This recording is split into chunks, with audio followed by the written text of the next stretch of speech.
Hello दोस्तों, good morning to all of you. उम्मीद है आप सब अच्छे होंगे और अपनी प्रिपरेशन को और तेज करते होंगे। दोस्तों, आज हम इसी के रिगार्डिंग हम बात करने वाले हैं बीपीएससी के विभिन्न परीक्षाओं में पूछे जाने वाली साइंस सेक्शन का क्या महत्व है और इससे कितने प्रश्न पूछे जाते हैं और कौन कौन से ऐसे जो टॉपिक है जो आपके एग्जामिनेशन पॉइंट ऑफ व्यू से महत्वपूर्ण होगा। सो प्लीज़ ध्यान से सुनिएगा और जो भी अगर सजेशन बताया जाए इसको अपने प्रिपरेशन के समय इम्प्लीमेंट करिएगा, उसे आप अप्लाई करिएगा। तो चलिए देखते हैं। तो देखिए दोस्तों, सबसे पहले हम बात करेंगे आपसे जैसे बायोलॉजी, फिर उसके बाद आपका हो जाएगा फिजिक्स, उसके बाद आपका केमिस्ट्री। देखिए, मेरा पहली प्रायोरिटी है कि आप जो बायो से जो सेगमेंट पे मेहनत करिए, क्योंकि इससे बहुत प्रश्न पूछे जाते हैं, बहुत प्रश्न। और बीपीएससी के रिगार्डिंग जो भी होने वाली जो एग्जामिनेशन होती है सबके लिए बड़ा महत्वपूर्ण है।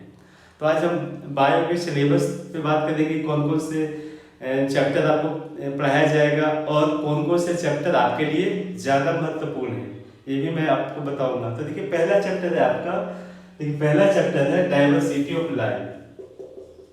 Diversity of life, diversity of life, ये इसी को बोलते हैं हम लोग जैव विविधता।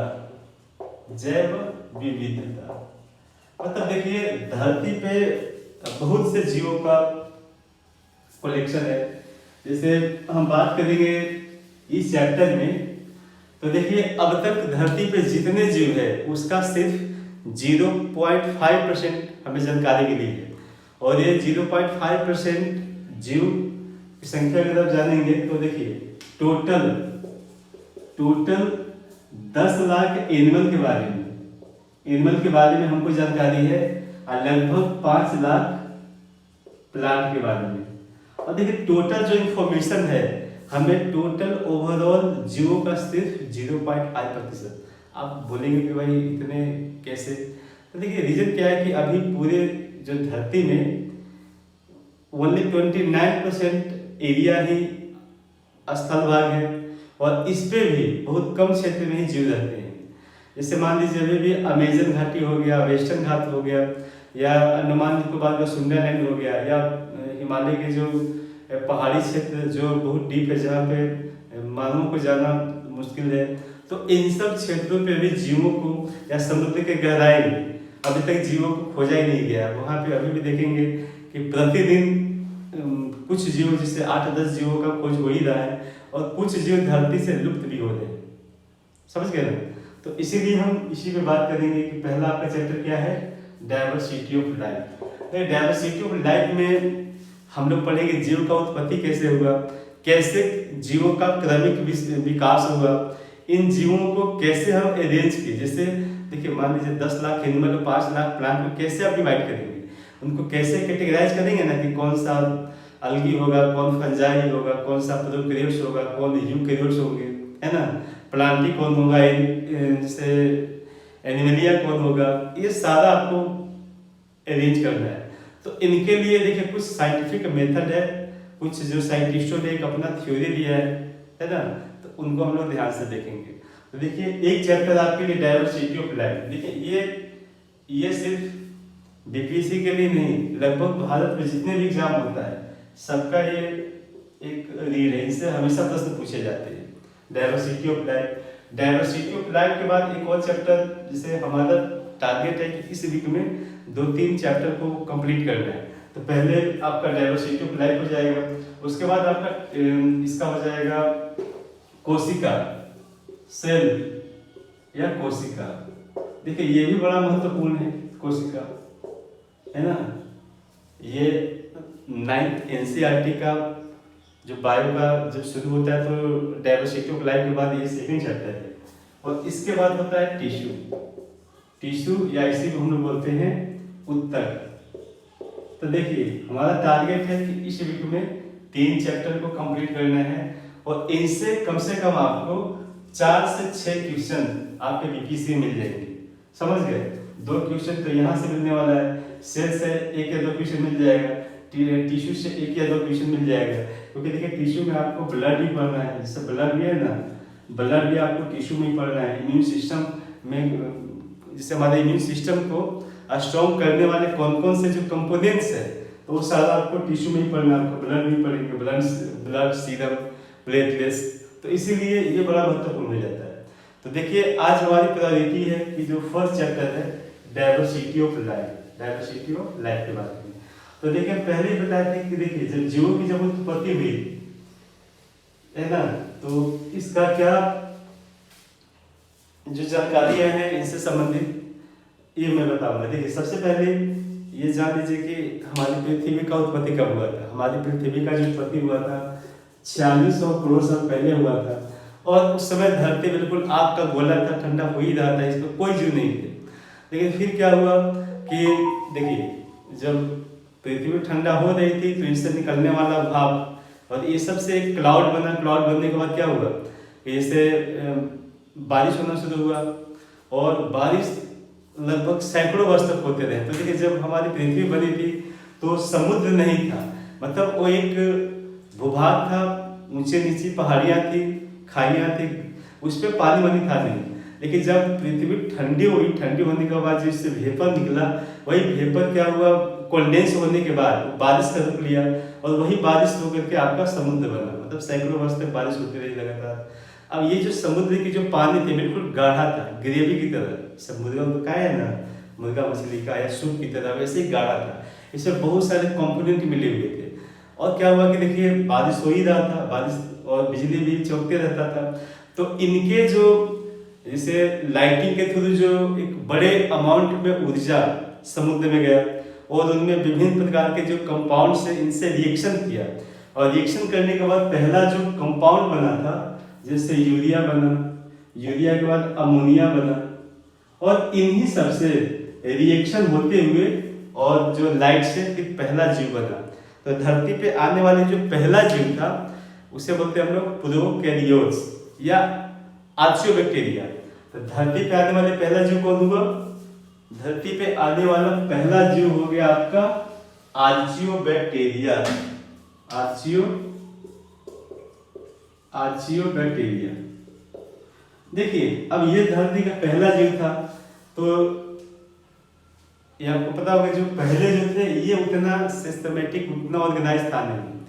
देखिए आर्चियोबैक्टीरिया को हम लोग प्रोकैरियोट्स, देखिए प्रोकैरियोट्स क्यों बोलते हैं? प्रोकैरियोट्स बोलने का रीजन है कि जो archaebacteria are not able to define himself, क्योंकि इसका जो कोशिका था एक एडवांस लेवल का था नहीं।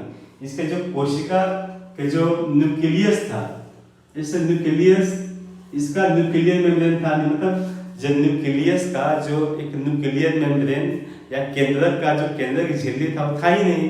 तो इसका जो जेनेटिक मटेरियल है ना, अनुवांशिक मटेरियल, ये सब बिल्कुल ऐसे फैला हुआ था।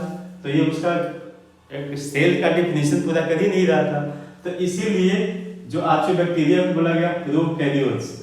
प्रोकैरियोट्स का मतलब होता है full celled organism, that organism not able to define himself. सब कुछ डिफाइन कर ही नहीं रहा था। जैसे सेल का एक क्या होता है डिफिनेशन कि जैसे cell is a fundamental unit of life, ये बात तो कह रहा था, लेकिन जो कोशिका का एक अपना एक्चुअल डिफिनेशन था कि उसका न्यूक्लियस एक न्यूक्लियर मेम्ब्रेन से घिरा हुआ हो, क्योंकि देखिए उनके न्यूक्लियस में ही अनुवांशिक गुण होता था, उनके न्यूक्लियस में जेनेटिक मटेरियल होता था, तो ये था ही नहीं। तो इसीलिए इस पूरे ग्रुप को बता दिया गया प्रोकैरियोट्स। अब प्रोकैरियोट्स में जैसे हो गया आपका जैसे बैक्टीरिया हो गया, बैक्टीरिया, वायरस हो गया, है ना, माइकोप्लाज्मा हो गया, माइकोप्लाज्मा, ये ध्यान रखिएगा। प्रोकैरियोट्स में बैक्टीरिया, वायरस, माइकोप्लाज्मा, है ना, ये सब इसी में आ जाएंगे। देखिए वायरस क्या है? वायरस ये तो कोई सेल भी नहीं है। वायरस को बोलेंगे just a price of DNA. DNA RNA का एक टुकड़ा है, इसके पास कुछ नहीं है। जैसे वायरस क्या है कि एक डीएनए आरएनए का टुकड़ा है और बाहर पड़ा हुआ है तो नॉन लिविंग है। जैसे अगर एक होस्ट मिल गया, कोई लिविंग सेल मिल गया, तो उनके साथ जुड़ करके और अपने जो जैविक प्रक्रिया शुरू कर देता है। इसीलिए देखिए वायरस बड़ा खतरनाक होता है, इसको बहुत तेजी से फैलता है, क्योंकि देखिए जैसे हमारे सेल के साथ जुड़ेगा, हमारे जो सेल के अंदर जो भी जो कंपोनेंट्स है उनको इस्तेमाल करके अपना ग्रोथ करता है। और समझिए कि जिस सेल में घुस करके ग्रोथ किया और ब्लास्ट हो गया, और जहाँ जहाँ फैलेंगे वो दूसरे सेल में जाएगा, उसमें ग्रोथ करेगा, फिर ब्लास्ट कर जाएगा। तो ऐसे ही इसका प्रक्रिया चलते रहता है, और इसीलिए जो वायरल डिजीज है ना बहुत खतरनाक तरीके से बड़ा तेजी से फैलता है। उदाहरण बताना नहीं है, कोरोना काल 2-3 साल में देखिए पूरी दुनिया को बर्बाद कर दिया। तो ये वायरल डिजीज का ताकत है, वो पूरी दुनिया को बर्बाद कर सकती है। तो देखिए अब जैसे वायरल डिजीज से कंट्रोल पाना है तो क्या है, देखिए वायरस बीमारियों की सबसे बड़ी खूबी होता है कि इस बीमारी को आप किसी दवा के थ्रू आप मार नहीं सकते, क्योंकि देखिए वायरस क्या है, जब अगर उसको फेवरेबल कंडीशन नहीं मिलेगा तो नॉन लिविंग हो जाएगा, डेड हो जाएगा। लेकिन जैसे ही अगर उसका फेवरेबल कंडीशन मिलेगा फिर एक्टिव हो जाएगा। क्योंकि देखिए वायरस क्या है, वायरस एक डीएनए आरएनए का टुकड़ा है, एक अनुवांशिक टुकड़ा है, इसके पास कोई जैविक प्रक्रिया नहीं है। तो अगर बाहर पड़ा हुआ है तो नॉन लिविंग है, निर्जीव है। लेकिन जैसे ही अगर किसी जीव के कांटेक्ट में आ जाएगा तो सजीव हो जाएगा। इसीलिए वायरस को हम लोग क्या बोलते हैं, वायरस को हम लोग बोलते हैं, वायरस को कनेक्टिंग लिंक बिटवीन, रुक जाइए, वायरस को हम लोग बोलते हैं connecting link between living and non living. Virus को क्या बोलेंगे, connecting link between living and non living, मतलब जीवित एवं निर्जीवित जीवों के बीच की कड़ी, connecting link between living and non living, मतलब जीवित एवं अजीवित जीवों के बीच की कड़ी है, इसीलिए ये बड़ा खतरनाक है। समझ गए ना। तो देखिए इनके बीमारी के बारे में हम बात कर लेंगे। पहले हम लोग प्रोकैरियोट्स के बारे में बात करेंगे। तो प्रोकैरियोट्स में जैसे हम बैक्टीरिया के बारे में बात करेंगे, ये धरती पे आने वाले पहले जीव हैं, मतलब जितने भी जीव हैं सभी जीवों के पूर्वज बैक्टीरिया है, आर्चियोबैक्टीरिया है। तो देखिए आर्चियोबैक्टीरिया शुरू में, और इन्हीं से इवोल्यूशन होकर के, देखिए इवोल्यूशन क्या होता है, समय के साथ जीवों के जो क्रमिक विकास होता है। समझ गए, इवोल्यूशन क्या होता है, या हिंदी बोलते हैं उत्परिवर्तन। तो इवोल्यूशन या उत्परिवर्तन हुआ कि समय के साथ जीवों के शरीर में जो क्रमिक विकास होता है, ये उसका विकास उसके शारीरिक भी होगा और उसका मानसिक भी होगा। यही उसका, इसी क्या बोलते हैं हम लोग, उत्परिवर्तन या इवोल्यूशन बोलते हैं। और ये बड़ा लॉन्ग प्रोसेस है, मतलब हजारों साल लाखों साल के बाद होता है। अब सोचिए ना, हम लोग जो एक आर्चियोबैक्टीरिया से इतने बड़े जीव बन गए, समझ गए ना। तो सोचने वाली बात है कि इनके कितने समय लगे होंगे। जैसे पहला जो आर्चियोबैक्टीरिया आया था 3300 करोड़ साल पहले, आर्चियोबैक्टीरिया। उसके बाद प्लांट